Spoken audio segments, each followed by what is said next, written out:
खुलुमबाय Bodoland एंखं television studio आं हायनार्सि गयारि दिनैनि गाहाय रादाबफोराव दङ।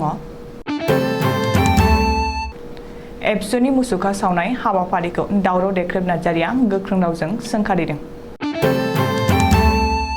तामुलपुराव सिखावा 14 कुइन्टेल गय सुपारि खावदों। मुंदांखा फावखुंगुर सुद्रकन सिंहाया तृणमूल कंग्रेसनि जानानै बिजाथिलाइखौ गथायबाय। चिलचराव सासे पुलिस एसआइआ सुइसाइड जादों।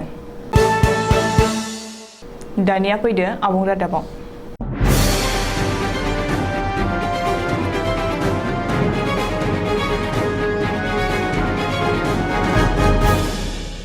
दुलाराय बर' फरायसा आफादनि मुसुखा सावनाय हाबाफारिखौ बड'लेण्ड जनजाति सुरक्षा मंचनि मावफुं आफादगिरि दावराव देख्रेब नार्जारिया मंगलबारखालि गोख्रों रावजों सोंखारिदों। दावराव देख्रेब नार्जारिया बुंदों दि 2003 मायथाइयाव बर' हारिया बिटिसि गोरोबथानि गेजेरजों मोनखानाय संबिजिरारि मोनथायखौ दिनै बिटिआर गोरोबथाया बांहोनो नागारनानै बांसिनसो खहा खालामदों। आथिखालाव बिटिआर गोरोबथानि उनाव थाखानाय आरो मोनखानाय गोहोफोरा मोनसेनि उनाव मोनसे गुगालांफिनगासिनो दं। बेखायनो बर'नि माखासे सानसुमैफ्रा बिटिआर गोरोबथानि जोहै थाखानाय गामिफोरखौ दानख'नो मोना, नाथाय सानजाहा गहपुरसिम बांहोनांगौ आरो लोगोसे सिगांनि थाबोनाय मोन 95 गामिखौ दाजाबबावनांगौ होननानै गुवाहाटी गोजौ बिजिरसालियाव PIL एबा पाब्लिक इन्टारेस्ट लेगिटेसन होदों। बेनि थाखाय एबसुआ रंजानांसिगौसोमोन, नाथाय दिनै एबसुआ बैसोर सुबुंनि मुसुखासो सावदों, जायफोर सुबुंफोरा बर' हारिनि थाखाय गाबखांनाय दं। बिब्दिब्ला एबसु बादि माहारियारि आफादा बर'नि खैफोदनि समाव सिरियै थायाजासे खुगा बेखेवग्रा सानसुमैफोरनि हेंथायैसो मुसुखा सावनायल' नामा होननानै एबसुखौ गोख्रों रावजों सोंखारिदों। हर खोमसिनि सुबिदा लानानै साथाम सिखावा हरनि समाव गय सुपारि खावना लांदों। मख'जाथावदि तामुलपुर जिल्लानि दुवारकुसियाव साथाम सिखावफोरा हरनि 11 रिंगासो समाव 14 कुइन्टेल गय सुपारि बस्थाखौ खावना लांजोबदों। सुलुङाव मिथिनाय बादिब्ला 14 कुइन्टेल गय सुपारिनि बेसेना 7 लाख रांनिमोन।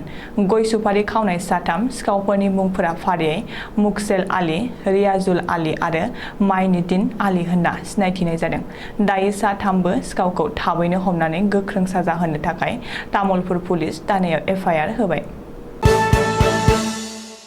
बलिउड फावखुंगुर मुंदांखा आरो BJP हानजानि बारग' दैदेनगिरि सुद्रकन सिंहाया तृणमूल कंग्रेसनि जानानै फैबाय थानाय विधान सभा बिसायख'थियाव बिजाथि महरै गसंनो बिजाथिलाइखौ गथायबाय।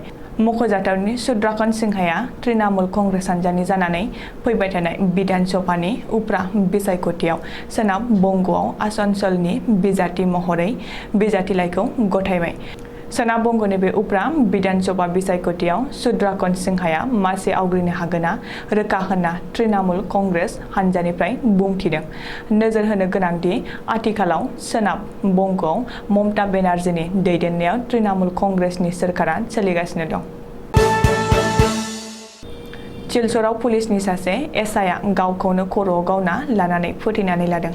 मख'जाथावदि चिलचर पुलिस थानायाव सासे एसआइआ गावखौनो डिउटियाव थांनाय समाव गावनो गावनि सारप्राइज पिस्तलजों गुलि गावना लादों।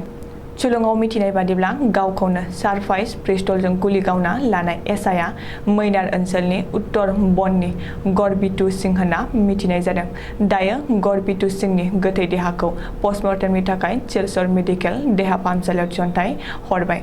मा जाहोननि थाखाय गावखौ बेबादि बुथारना लाखो दासिम जेबो मिथिथ'नाय जायाखै। दिनैनि रादाबा एसेनोसै, गोजोन्थों।